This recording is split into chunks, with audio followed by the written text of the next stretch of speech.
Hello friends, मैं Aamir sir classes के साथ, जैसा कि आप जानते हैं हम लोग कंटिन्यू बेस भूगोल की श्रृंखला में वर्ल्ड ज्योग्राफी में साउथ अमेरिका कॉन्टिनेंट, दक्षिण अमेरिका महाद्वीप पढ़ रहे हैं, और जिसमें हम लोग इससे पहले उसका पॉलिटिकल मैपिंग समझ चुके हैं और हम लोग उसकी पर्वत श्रृंखलाओं के बारे में समझ चुके हैं। तो आज हमारा जो टॉपिक होगा, जो आज हमें पढ़ना है, जो टॉपिक स्टार्ट करना है नेक्स्ट, उसी साउथ अमेरिका की सीरीज़ को कंटिन्यू आगे बढ़ाएंगे। और जिसमें हमें जो टॉपिक पढ़ना, आज हमें स्टार्ट करना है झील। तो साउथ अमेरिका की झीलों के बारे में चर्चा करेंगे। तो आप मेरे साथ हेडिंग डाल लीजिएगा, दक्षिण अमेरिका की झीलें।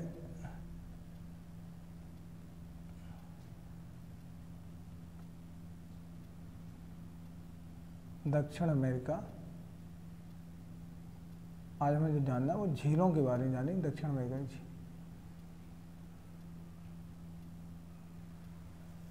तो फिर एक मेरे साथ मैप ड्रॉ कर लीजिए आप लोग। बेसिक है, जो हर बार इतने सिखा भी चुका मैं आप लोगों को।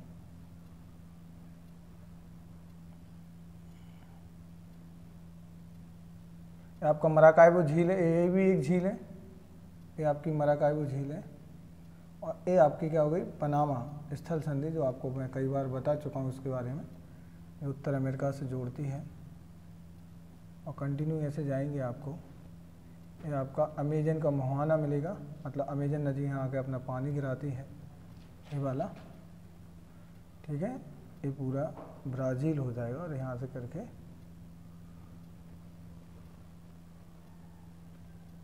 ये इस प्रकार से बेसिकली आपको खींच बना लेना, कुछ भी नहीं है इसमें ज़्यादा इतना। ऐसे करके नीचे कंटिन्यू,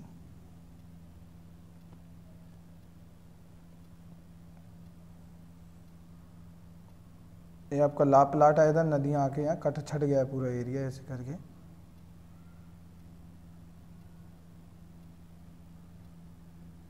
इस प्रकार से, ठीक है। तो ये रहा आपका साउथ अमेरिका का मैप, जो कई बार मैं ड्रॉ करना हो, हाउ टू ड्रॉ सीरीज़ में भी आप जाके देख सकते हैं। और मैप को कैसे ड्रॉ करना है वहाँ जाके देख सकते हैं। अब तक तो आपको आ भी गया होगा मैप ड्रॉ करना, क्योंकि हम लोग तीसरा मैप बना रहे हैं साउथ अमेरिका का, ठीक है। तो हमें इससे में जो करना है वो हमारा टॉपिक है झीलों से रिलेटेड है, और झीलों को हमें इसमें जानना है। तो आज हम झीलें पढ़ेंगे। इसमें इम्पोर्टेंट क्यों है, साउथ अमेरिका की बहुत इंपॉर्टेंट है। इससे पहले मैं कुछ चीज़ें आपको यहाँ बता दूँ जो आपको बेसिकली जाननी है। वो मैं आपको यहाँ एक चीज़ बताना चाहता।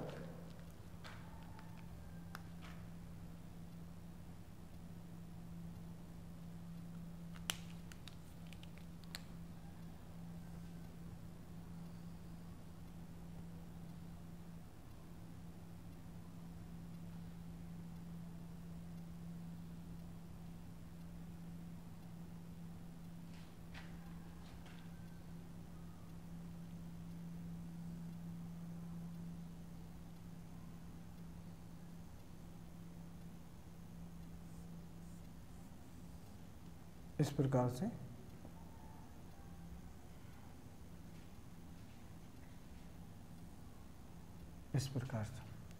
तो आपको मैंने इसमें जो बनाया है, मैं जो यहाँ पे आपको बता रहा हूँ, तो ये है आपका साउथ अमेरिका का पार्श्व आकृति। आकृति या बोले तो ये पश्चिम से पूरब, जो ये पश्चिम रहा, ये पूरब रहा, ये आपका क्या है, ईस्ट है। इस तरफ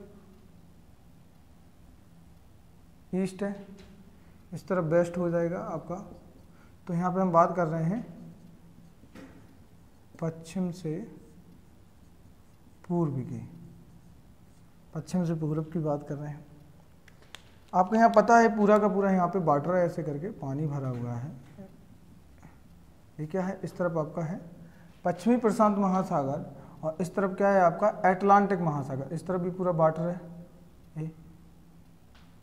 ये वाला। तो ये आपका है अटलांटिक महासागर, और ये है पश्चिमी, बोल लो प्रशांत महासागर है, वो बोल के लो, है पश्चिमी प्रशांत महासागर, पश्चिम की तरफ है पश्चिमी। अब देखिए यहाँ पे जो मैं बताने की आपको कोशिश कर रहा हूँ, ये वाला जो हिस्सा दिख रहा है, ये पूरा रॉकीज का हिस्सा है। ये जो है रॉकीज पर्वत, सॉरी, एंडीज पर्वत श्रेणी है, तो क्योंकि कल मैं माउंटेन रेंज में आपको पढ़ा चुका हूँ, जो आपकी पर्वत श्रृंखला है वो कौन सी, एंडीज है। तो ये वाली आपकी हो जाएगी एंडीज है, ये वाला। तो जो भाग है बीच में एंडीज है, और ये वाला जो भाग है इसको बोलते हैं आपको बोलीविया पठार, बोलीविया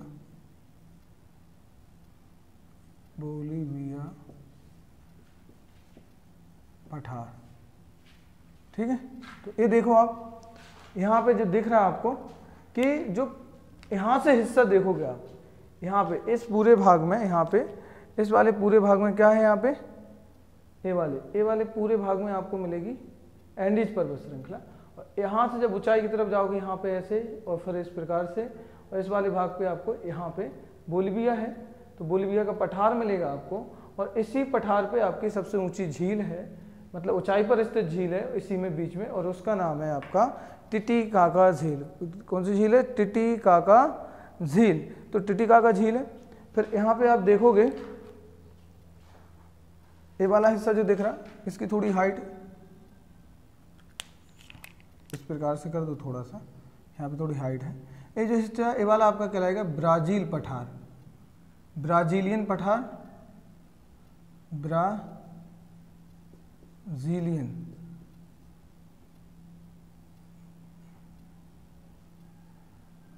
पठार। और ये है मध्यवर्ती निम्न भूमि। ये जो बीच का हिस्सा है, ये जो बनाया है, इसको बोलते हैं मध्यवर्ती निम्न भूमि। ये सबसे लोलैंड है, मतलब नीचे वाला हिस्सा है, बीच में यहाँ पे गहराई है, ठीक है। तो आपको यहाँ पे मुझे जो बताने की मैं कोशिश कर रहा हूँ, यहाँ पे जो मुझे बताना है आपको, ये वाला हिस्सा जो है ये नीचे धंस गया, जिसकी वजह से यहाँ पे जो लेक बनी, यहाँ पे जो बीच में ये वाले हिस्से पे, और यहीं पे ये झील है जिससे पानी जो यहाँ पे होता है, पानी भर जाता, और जो एक झील का रूप ले लिया इसने, तो इस झील का नाम है टिटिकाका, टिटिकाका झील। तो इसी के बारे में बात करना है। और दुनिया की सबसे हाईएस्ट झील है जो किस रेंज पर बनी, एंडीज पर बनी है। तो टिटिकाका जो झील है वो आपकी बोलीविया में स्थित है, बोलीविया एरा। तो आपकी जो झील मिलेगी इस प्रकार से, जैसे करके एक, तो इसका नाम है आपका टिटिकाका झील। फिर एक झील ये देखोगे, ये वाला जो बना ये आपका है मराकाइबो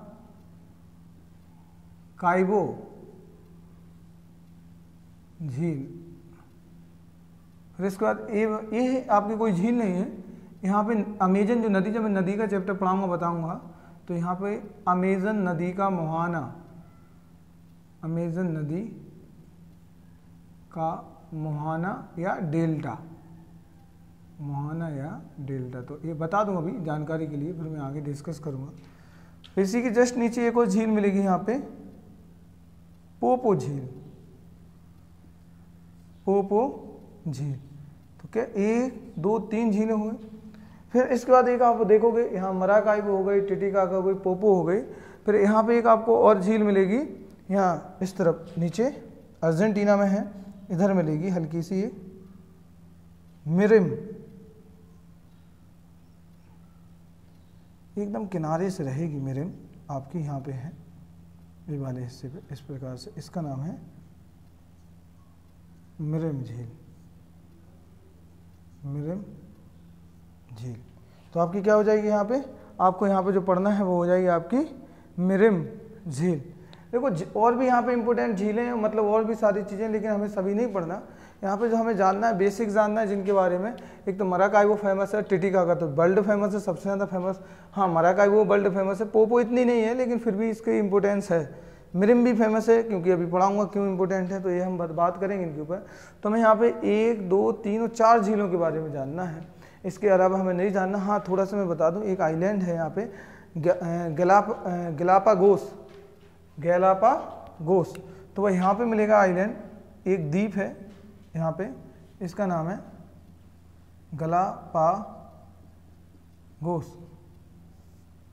और जो इसके ऊपर जिसका कंट्रोल है, जिस कंट्री का, तो कंट्रोल किसका है इसके ऊपर, कंट्रोल किसका है इसके ऊपर, गैलापागोस के ऊपर, इक्वाडोर का, इक्वाडोर का। तो इक्वाडोर ये रहा कंट्री आपका यहाँ किनारे से, यहाँ पे इक्वाडोर, तो इसके ऊपर जो कंट्रोल है वो है आपका इक्वाडोर का। अभी मैं एक एक चीज़ के बारे में डिस्कस करूँगा, क्या इंपॉर्टेंट है, एक एक चीज़ आते हैं। अभी तो बात की हमने उसकी, तो मैं सबसे पहले मैं बात कर लूँ मराकाइबो की। तो सबसे पहले आप हेडिंग डालिए मराकाइबो, मराकाइबो झील। अब देखिए मराकाइबो के बारे में इंपॉर्टेंट क्या है। मराकाइबो जो झील है ये आपकी सबसे दक्षिण अमेरिका की उत्तरतम झील है, मतलब सबसे, पूरे आप मैप में देखिए सबसे उत्तर में स्थित है, पहला पॉइंट।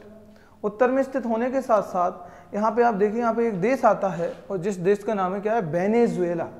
यहाँ पे जो देश है यहाँ से इस प्रकार से एक कंट्री है और जिसका नाम, तो एक किस कंट्री में स्थित है, वेनेजुएला में स्थित है। और इम्पोर्टेंस देखिए, तो सबसे पहले आप पॉइंट बनाइएगा इसमें कि सबसे उत्तरतम है, सबसे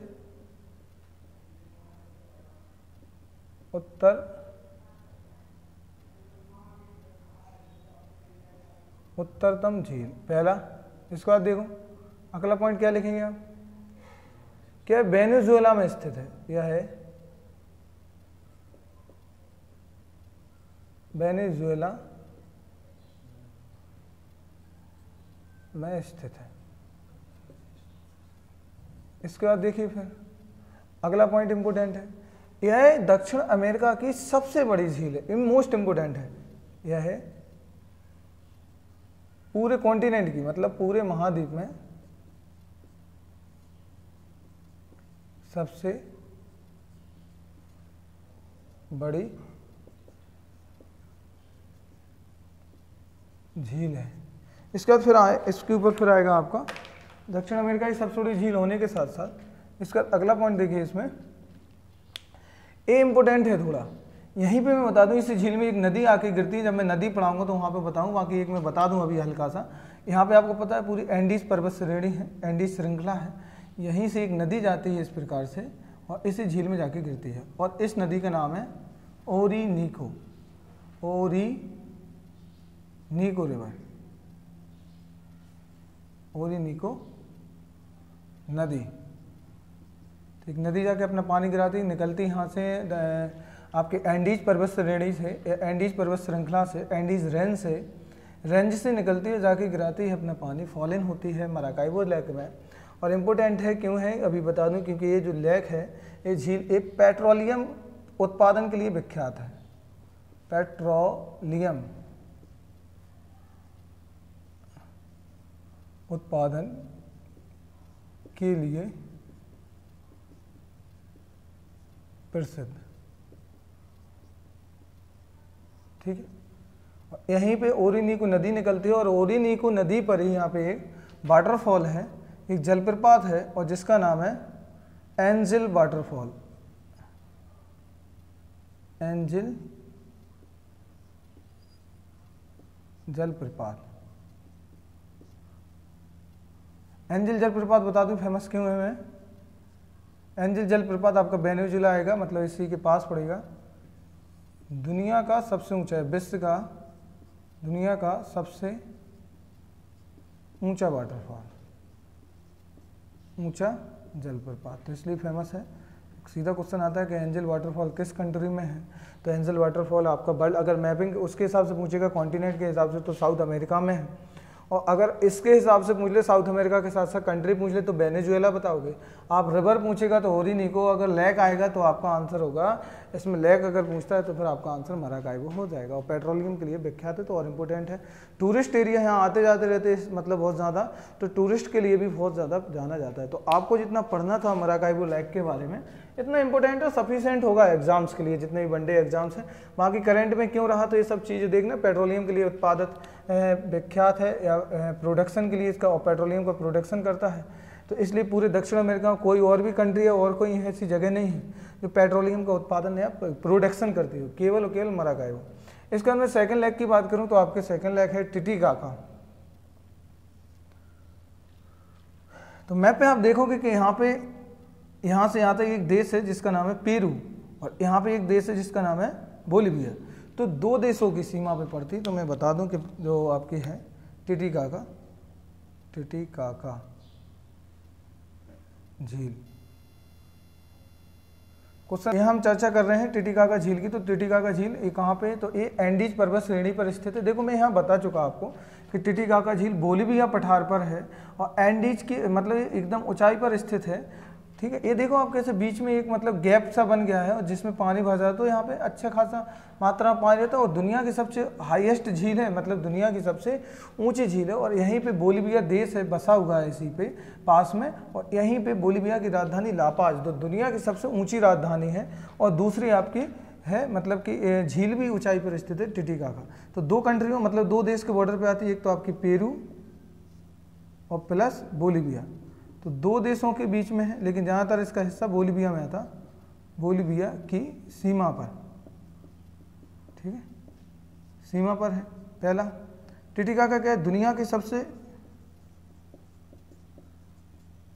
विश्व की सबसे ऊंचाई पर स्थित। देखिए यहाँ पे आप विश्व की सबसे ऊंचाई पर स्थित, तो ये भी इम्पोर्टेंट हो जाएगा कि सबसे ऊंचाई पर स्थित है मतलब आपकी टिटिकाका।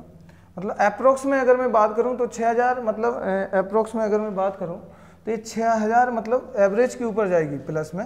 इसके बाद में आगे देखिए आप यहाँ पे इसका अगला पॉइंट आएगा टिटिकाका के बारे में कि सब विश्व की सबसे ऊंचाई पर स्थित है, पेरू बोलिविया की सीमा पर स्थित है और एंडीज पर्वत श्रेणी पे लिख लीजिए। और आगे है किस पे स्थित?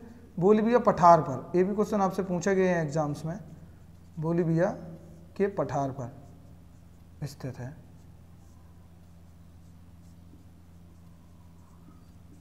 इसके बाद आप अगला देखिए पॉइंट, इसमें जो मुझे बात करनी है कि फेमस किस लिए, तो ये देखो मैं पहले भी बता चुका हूँ कि जो टिटिकाका झील है ये फेमस है आपके नौगम्य के लिए, मतलब विश्व में जो टूरिस्ट आते हैं, सैलानी आते हैं जो घूमने के लिए, यहाँ पे मतलब जो नौकायन करते हैं, तो यहाँ पे मतलब नौकायन का इतना ज़्यादा मज़ा लेते हैं, मतलब ऐसा लगता है कि इतनी ऊंचाई पर होने के साथ तो बादल जो रहते हैं रुईदार धुआंधार बादल, वो एकदम ये लगता है कि कोई एरोप्लेन में सफ़र कर रहे हो। तो अगर किसी को ऐसा कभी मौका मिले, तुम लोगों को किसी को भी ऐसा, तो जाके इसका मज़ा लीजिएगा। अगर मिलता है, हमें भी मौका मिला तो जाएंगे बिल्कुल ऐसा। तो एकदम आपको फीलिंग जो आएगी कि आप एकदम प्लेन में सफ़र कर रहे हो और सबसे ऊंचाई पर स्थित है, तो एक अलग सुहावना मौसम लगता है यहाँ पे, एकदम बहुत अलग ही टाइप का। तो यहाँ पे आपको क्या लगोगे कि ये अपने नौका गम्य के लिए फेमस है, ये अपने ये नौकायन के लिए प्रसिद्ध है।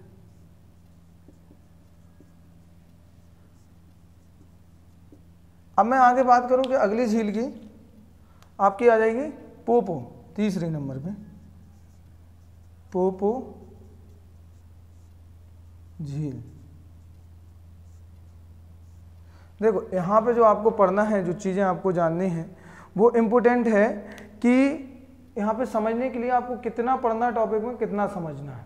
जैसे हम यहाँ पे बात कर रहे हैं, वही बार बार मैं बोल रहा हूँ आपसे कि हमें टॉपिक में कितना पढ़ना है। ऐसे तो बाकी इतना सारा टॉपिक है, इतनी सारी लैक है कि पढ़ते पढ़ते फालतू कुछ नहीं पढ़ते रहेंगे, एग्जाम क्रैक नहीं होने वाला कभी।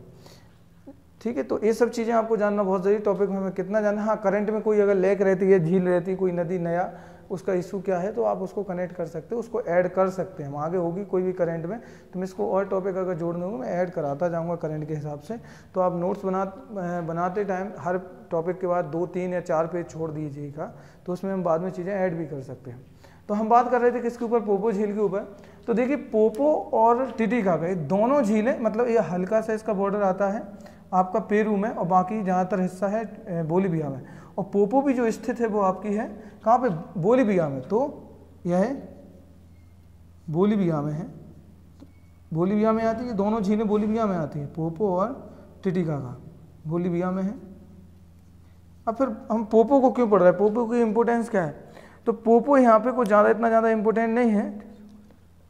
तो यहाँ पे एक नदी है ऐसे करके जो टिटिकाका को पोपो से जोड़ती है और इस नदी का नाम है डेरा गोआ। इस नदी का नाम है आपका डेसा गोआ डेरो। इस नदी का नाम है, लिख लेना यहाँ पे, डेसा गोआ डेरो नदी। डेसा को याद रखना बस चलेगा। तो डेसा गोआ डेरो नदी है जो आपको टिटिकाका को पोपो से झूलती, तो कभी इस झील का पानी इस झील में, कभी इस झील का पानी, जिसमें कम पड़ता तो एक दूसरे में पानी ट्रांसफर होता। तो ये मान लो कैनाल की तरह काम करती है बहुत अच्छी तरह से। तो डेसा डेरा डेसा गोवा डेरो नदी है, तो वो आपको इसको जोड़ती है। तो यहाँ लिख लेना टिटिकाका को डेसा गोवा डेरो के द्वारा जोड़ती है। यह है टिटिकाका से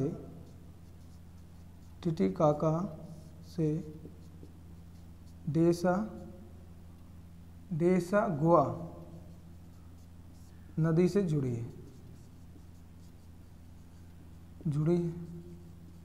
इसके बाद फिर अगला आप लिखिएगा इसमें कि ये हो गई, हाँ यह एक मीठी पानी की झील है, मीठी पानी झील है। देखो इम्पोर्टेंट मैं एक चीज़ बता दूं आपकी, एक चीज़ दिमाग में बिठा लीजिएगा, जितनी भी झीलें ऊंचाई पर स्थित होंगी, कहीं पर भी हो ऊंचाई पर, ज़्यादातर हाईएस्ट लेक होगी वो ज़्यादातर फ्रेश वाटर लेक मिलेगी, क्योंकि उनका ज़्यादातर पानी जो होगा वो हिमनद यानी कि बर्फ़ के जमने की वजह से वो झील बन जाती है। और ऐसे ये नहीं कि सारा साल वो खुली रहे, वो अपने 6 महीने या 4 महीने के लिए ओपन होती है, क्योंकि जब मतलब गर्मी का मेल्टिंग का सीजन आता है गर्मी वाला, तो इसमें पिघल जाती है, पानी बन जाती है, बाकी मतलब ज़्यादातर महीनों वो जमी रहती है।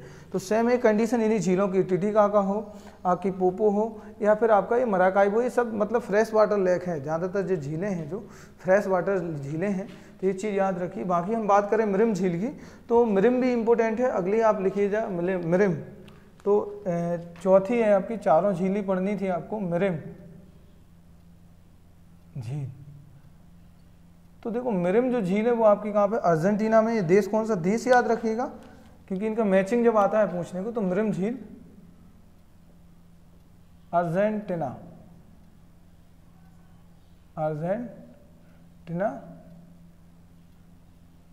देश में है, ठीक, अर्जेंटीना देश में है।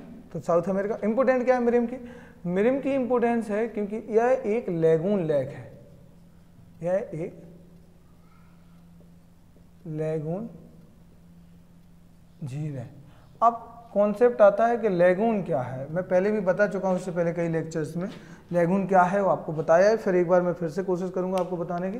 तो लैगून जो झील होती है, जो झीलें आप लिख लीजिएगा, जो झीलें समुद्र के किनारे बनती, मतलब जो पानी कट छट जाता है, जब कोई सुनामी आती है, कोई ज़्यादा पानी आ जाता, तो वो पानी इतनी स्पीड में आता है कि वो अपने साथ बहुत सारा रेत, कंकड़, पत्थर लाता है बहा करके, और वो एक इतनी स्पीड में आने से वो पानी कंकड़ पत्थर छोड़ देता है, और पानी मतलब उस रेत के उस तरफ निकल जाता है। और जब निकल जाता है तो वो पानी वाला हिस्सा उसी तरफ भर के रह जाता है, और बाद में जब वो सुनामी वापस जाती है या पानी मतलब वो सीजन जाता है वापस, तो वो पानी उसी जगह भरा रह जाता है। और जो वो पानी भरे हुए भाग को ही लैगून कहते हैं। लैगून किससे बनती है, समुद्रों के द्वारा। तो यहाँ पे देखो मैं बता दूँ, जैसे मान लो ये है आपका, ये वाला हिस्सा है, ये वाला, ये आपका पानी है पूरा, ये वाला, ये समुद्र ऐसा है, ये पानी है पूरा।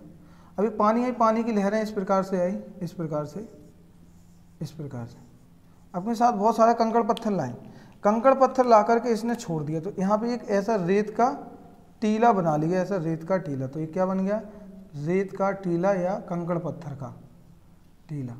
तो रेत का टीला बन गया। अब रेत का टीला बनने की वजह से क्या होता है, जो पानी रहता है वो इस तरफ आके भर जाएगा ऐसे करके। जब ये सुनामी वापस जाएगी तो ये पानी रिटर्न नहीं जाएगा, पानी यहीं पे भरा रह जाएगा। और जो पानी भरा रहेगा यहाँ पे, तो इसी वाले भाग को आप बोलोगे लैगून लेक। क्या कहेंगे हम इसको, इसी वाले भाग को बोलोगे लैगून झील। तो देखो लैगून झील ऐसे बनेगी, आपका लैगून हो गया। लैगून कैसे बनती, तो हाँ एक चीज़ और कॉन्सेप्ट दिमाग में मतलब, लैगून ज़्यादातर बनती है समुद्र के किनारे बनेगी, जो मतलब किनारा वाला भाग होगा उसको लैगून बोले। और ज़्यादातर ये जो झीलें होगी वो आपकी खारे पानी की झीलें होंगी, क्योंकि अब देखो समुद्र के पानी से बनेगी, तो लैगून झीलें ज़्यादातर कैसी होगी, खारे पानी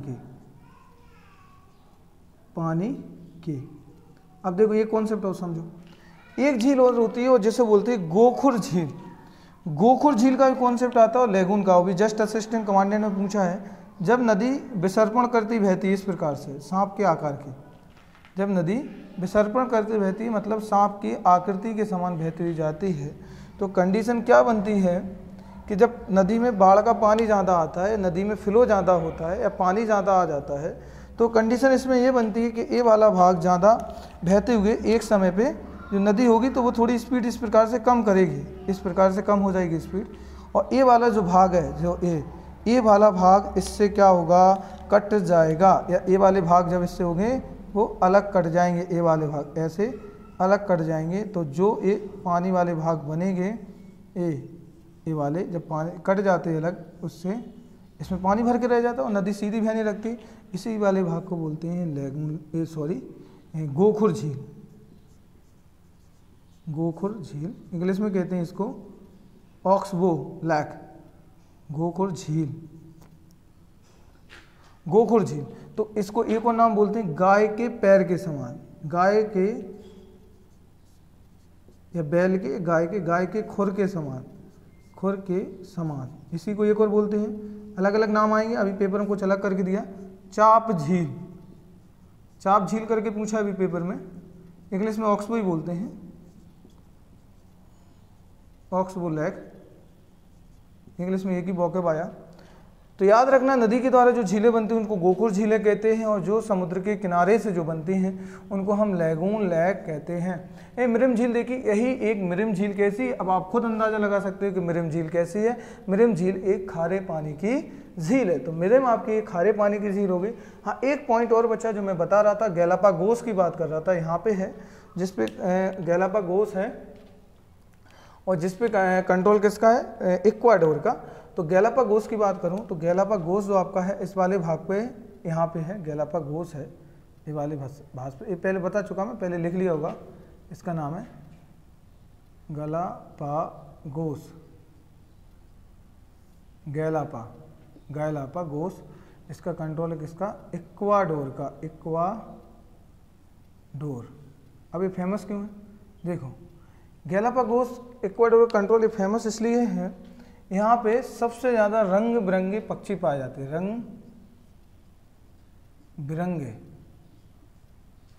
पक्षी, और यहाँ पे जानवर पाए जाएंगे रंग बिरंगे, कछुए की बहुत सारी प्रजातियाँ पाई जाती रंग बिरंगी, कछुओं की प्रजातियाँ, ठीक है।